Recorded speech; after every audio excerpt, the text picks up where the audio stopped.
YouTube, Ben.o.cichlid here. Thank you so much for tuning in. I was just about to start my Saturday morning routine water changes, but I wanted to give you a quick update on the fish and how they're doing. And I was gonna do this update live. It seems like a lot of us YouTubers are going live now. I think it's pretty cool to have that interaction with the public. I wasn't sure where a couple of my buddies are going to be broadcasting live. I think Tank Talk is, the KGTropicals is, I believe, Sunday morning, if I'm not mistaken. I know Thursday night. And so I've got to get everybody's schedule. I think Zenzo over to Zawa Tanks, I think he's got something going on, a live feed possibly on Sunday.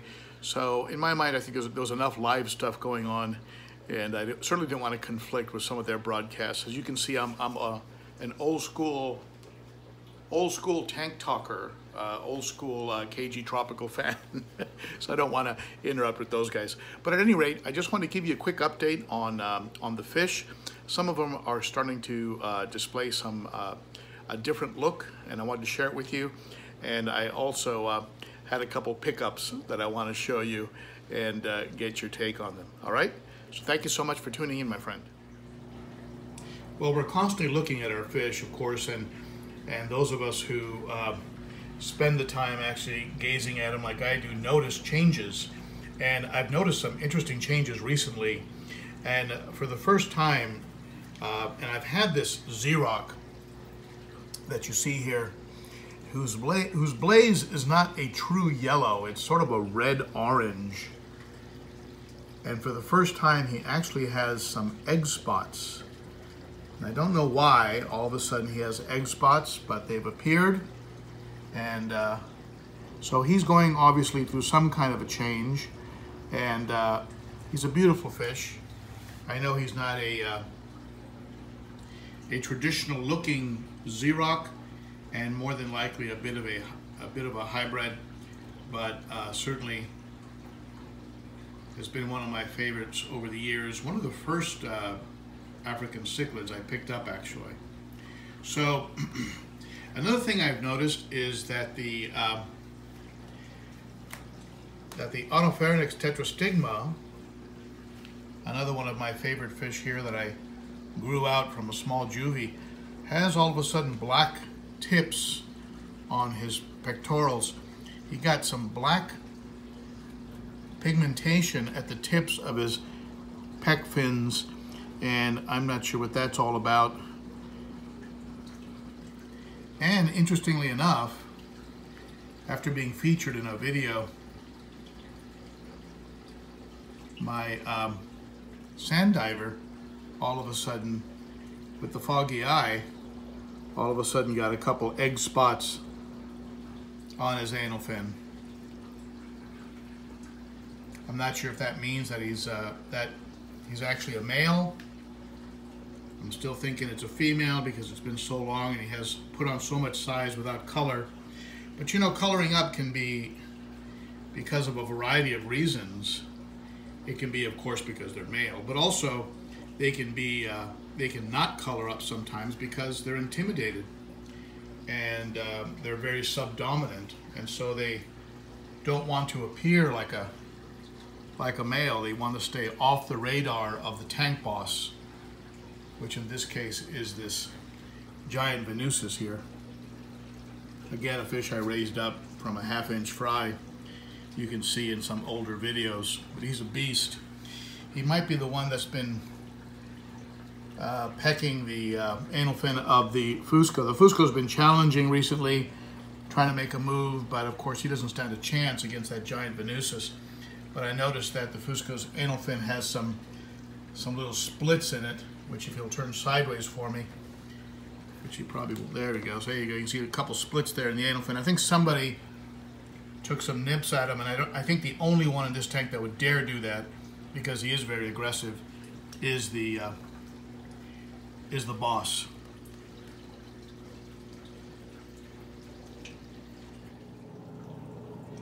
In the 100-gallon, the chromis is settling in nicely. The one I picked up from Cunningham Cichlids. He has a couple little spots around his on his flank, on his side, in the head area where I think he got the typical welcome to the tank that cichlids get when they are added to a tank, but you'll notice he doesn't have any real fin damage. So it just looks like he might have gotten hit a few times by some of the larger fish, like that one there, Malawi gar, who only has one eye. So he might have gotten nipped a little bit as they start to set up their pecking order, and just so he knows where he stands in things, I think he might have gotten a few hits when he first got added to the tank. But otherwise, I mean, he's looking good, no fin damage, eating, and of course he will be putting on a lot of size.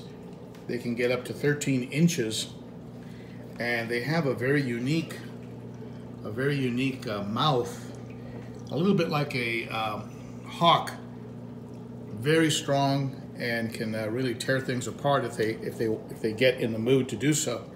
So I'm sure he will start, as he puts on size, establishing some dominance.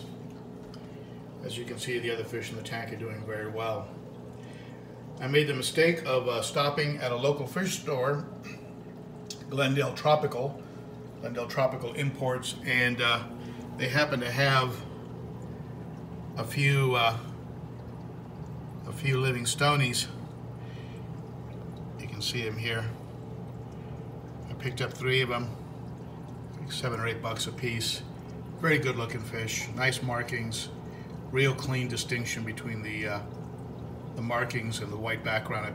I just think they're just really pretty fish. And the Livingstone I had before turned out to be a female, and ended up having fry and creating a little bit of a havoc in the tank.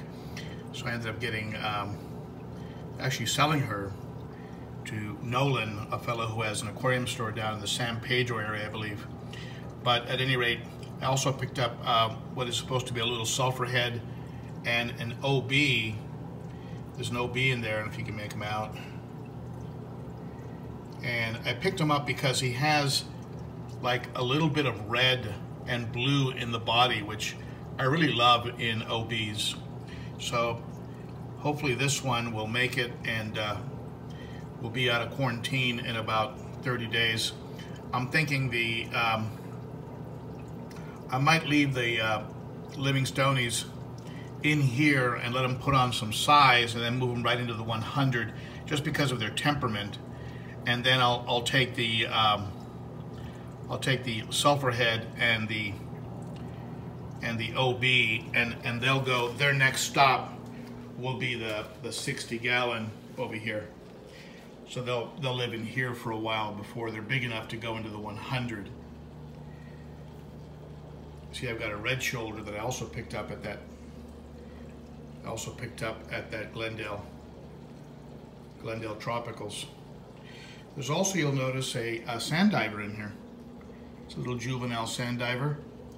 Hopefully that's a male. And all the other fish in here are doing well. I have a very big heater in here, an Eheim 300.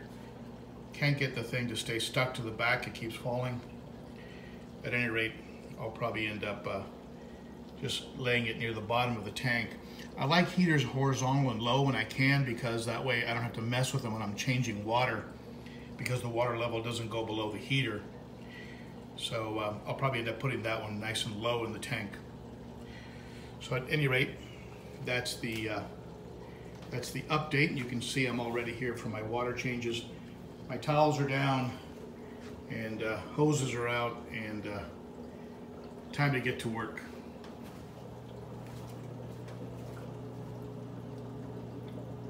Acting hungry, like they always do.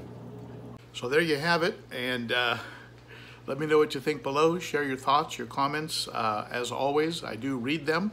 I try and get back to as many as I can, but sometimes I just run out of time. But I do certainly look at them, and I thank you for taking the time to both watch and to comment on the channel. And before finishing off here, I just want to say how moved and I am about the hitting the 10,000 mark. Some people from time to time say that it's not about the numbers. That's not true. All of us on YouTube, we do look at the numbers, and we certainly appreciate when we see people coming to the channel and deciding to subscribe. It says that you're finding some value and some interest or joy in the content, and thank you so much for getting me over 10,000. That was very, very cool. I shared it with my family. They were all excited, and I still remember 3 years ago throwing a video up on YouTube just for the heck of it with the very creative title, Cichlids. And it was a video of my 30-gallon and with my 30-gallon mix tank, which quickly started to become way too small and a bit mismatched in the fish I had in there. But thank you so much, everybody. You are greatly appreciated. 10,000, what can I say? Thank you. Thank you very much. Bye-bye.